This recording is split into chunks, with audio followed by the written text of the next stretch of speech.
Сәлеметсің бе балақай? Көңіл-күйің қалай? Жақсы ма?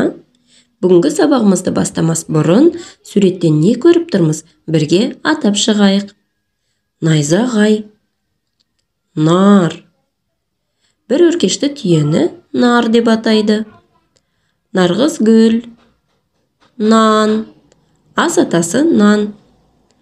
Бұл сөздердің бәрі қай дыбыстан басталып тұр? Дұрыс, дыбысы. Бүгін біз дыбысы және әрпімен танысамыз. Бұл әрпі. Қане, бірге айтайық. Нан. Дыбысы айтқанда тіліміз тісімізге тиіп, кедергімен айтылады. Ол дауыссыз дыбыс.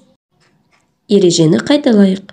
Дыбысты естиміз, айтамыз, әріпті жазамыз, көреміз. Келесі суреттен не көріп тұрмыз? Сандық. Сандық сөзінде дыбысы сөздің ортасында тұр. Буынға бөліп көрейікші. Сандық. 2 буын. Нар. Нар сөзінде дыбысы сөздің басында тұр. Буынға бөлейік. Нар. 1 буын. Күн. Күн сөзінде дыбысы сөздің соңында тұр. Буынға бөлейік. Күн. 1 буын.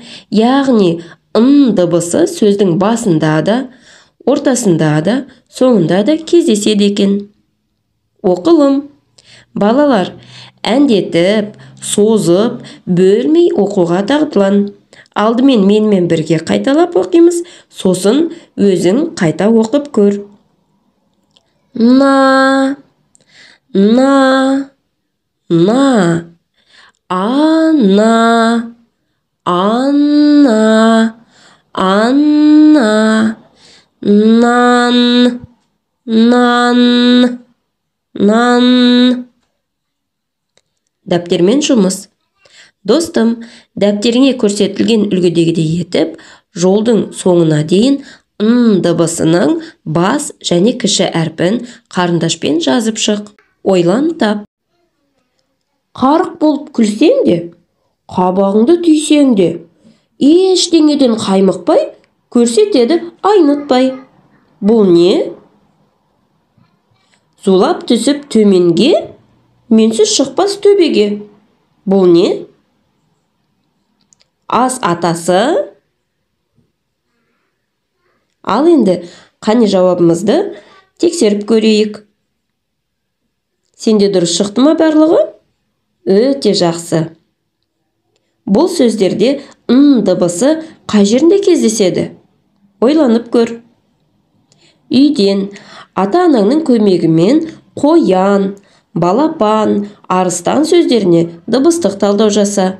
Және үлгідегідей балапанды ермексаздан жасап көр. Жаңа видеоларды бірінші болып көру үшін каналымызға тіркеліп, қоңырауды басып қой. Көріскенше күн жақсы. Хош сау болыңдар балалар.